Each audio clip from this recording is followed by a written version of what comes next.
Hello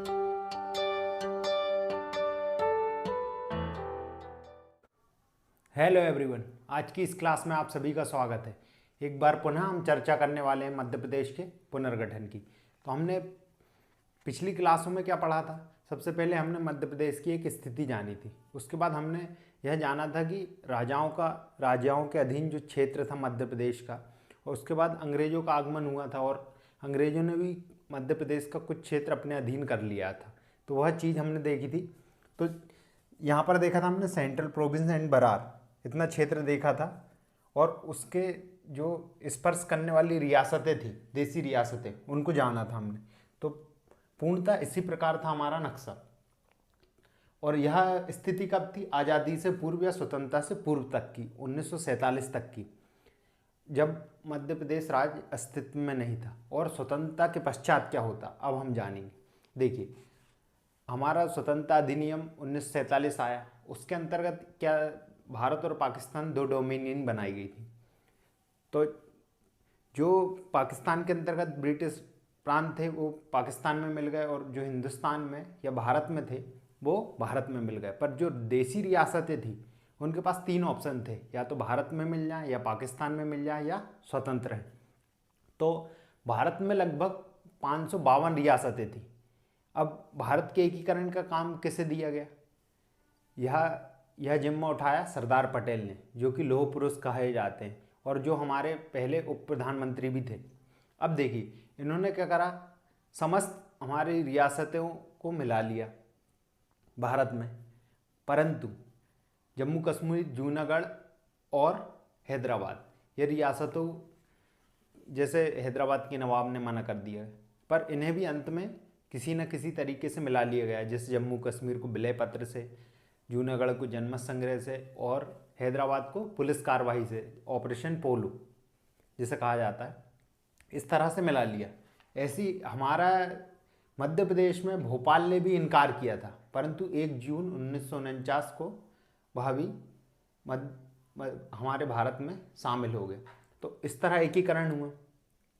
अब देखिए, एकीकरण के बाद क्या हुआ, जब हमारा देश की सभी रियासतें और ब्रिटिश प्रांत मिल चुके थे, तो हमारे देश को 4 भागों में बांटा गया। अब 4 भाग कौन कौन से थे?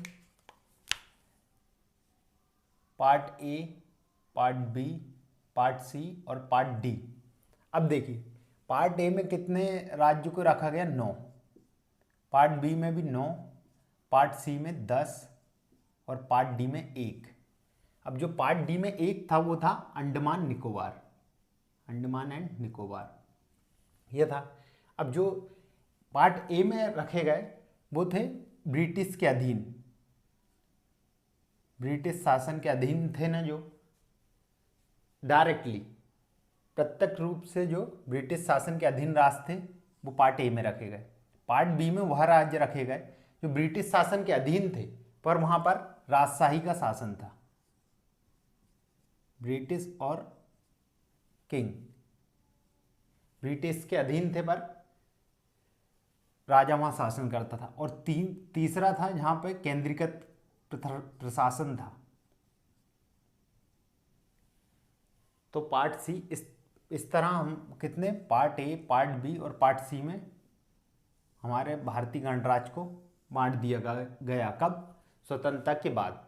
तो अब देखिए, जो हमारे पार्ट ए में कौन सा भाग आता था मध्य प्रदेश का, पार्ट बी में कौन सा, और पार्ट सी में, और पार्ट डी में तो आने का कोई चांस ही नहीं है, क्योंकि अंडमान निकोबार है।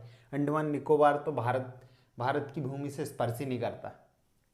अब देखिए, तो पार्ट ए, पार्ट बी और पार्ट सी कहीं ना कहीं हमें जो मध्य प्रदेश का क्षेत्र है उसमें देखने को मिलेंगे। तो अब देखिए, अभी भी मध्य प्रदेश राज्य अस्तित्व में नहीं आया है, ये बात आप ध्यान रखें।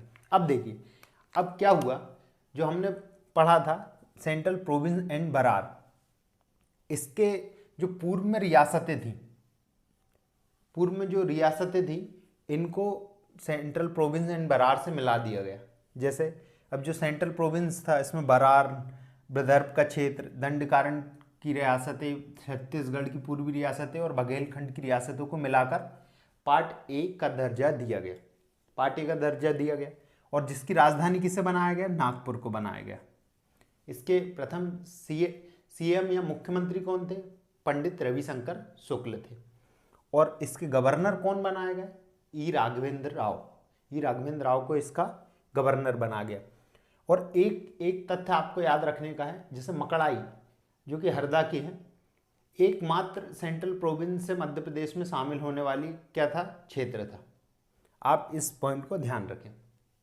और सेंट्रल प्रोविंस से संविधान सभा में एकमात्र महिला जिनका चयन हुआ था वो कौन थी, अमृता कौर। ये पॉइंट भी आप इसमें याद रखें। तो ये हमारा क्या हो गया, पार्ट ए हो गया।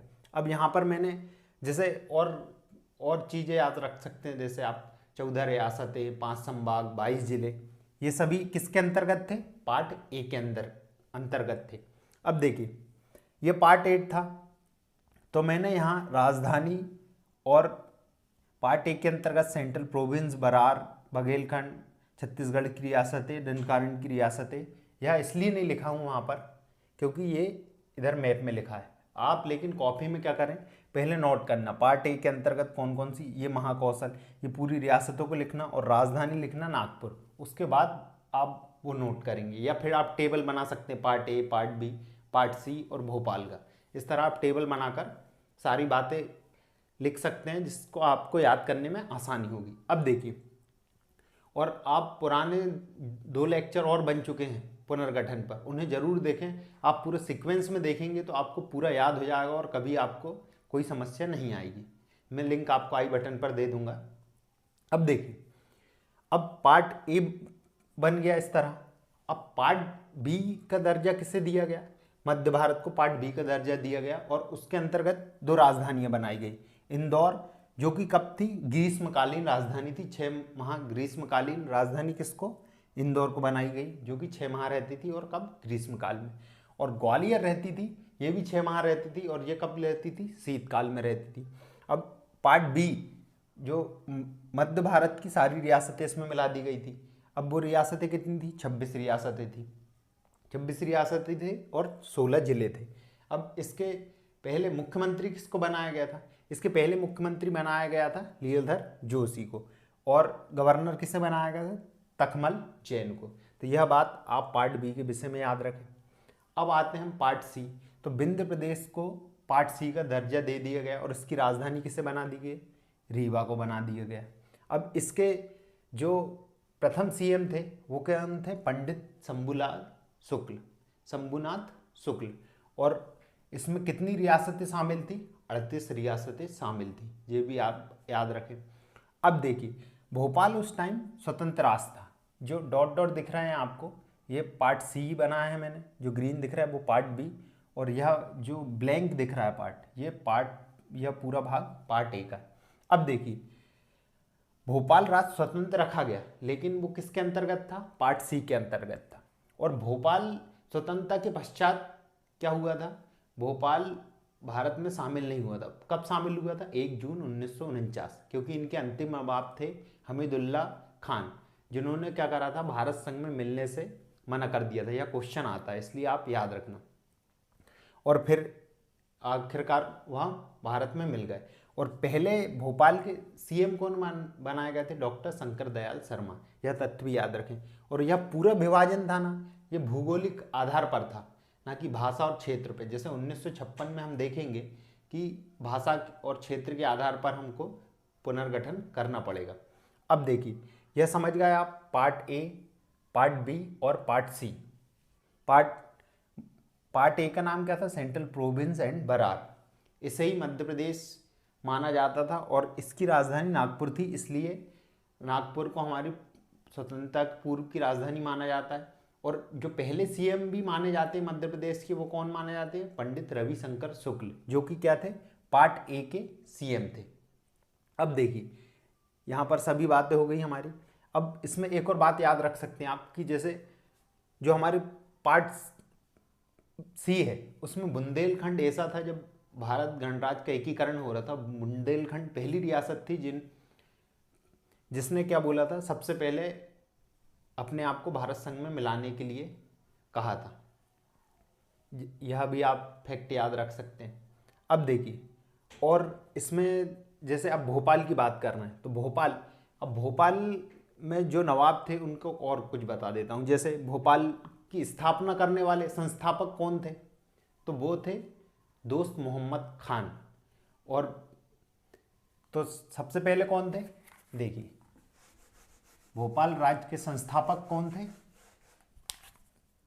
दोस्त मोहम्मद खान, याद रखिए यह कौन थे, संस्थापक। उसके बाद प्रथम नवाब कौन थे, ये यार मोहम्मद खान थे।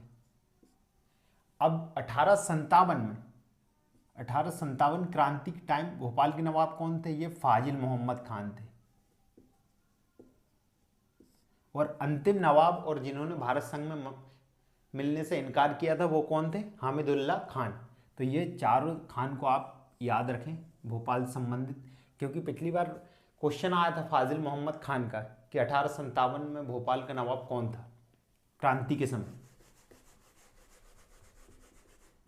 इस तरह हमारा, और ये हमने क्या जाना, स्वतंत्रता के पश्चात मतलब 1947 से 1956 तक की ये कंडीशन थी हमारे मध्य प्रदेश की, अभी अस्तित्व में नहीं आया था। क्योंकि भारत में क्या किया गया था, पार्ट ए, पार्ट बी और पार्ट सी और पार्ट डी में बांट दिया गया था।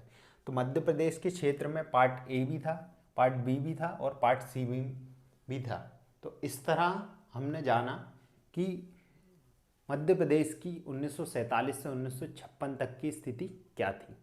अब हम नेक्स्ट लेक्चर में जानेंगे कि 1956 में क्या होता है और किस तरह मध्य प्रदेश राज्य की स्थापना होती, यह हम जानेंगे नेक्स्ट लेक्चर में। और ज़्यादा से ज़्यादा इस लेक्चर को शेयर करें जिससे ज़्यादा से ज़्यादा ज़रूरतमंद लोगों तक यह पहुंच पाए और उन्हें यह जानकारी हासिल हो। धन्यवाद।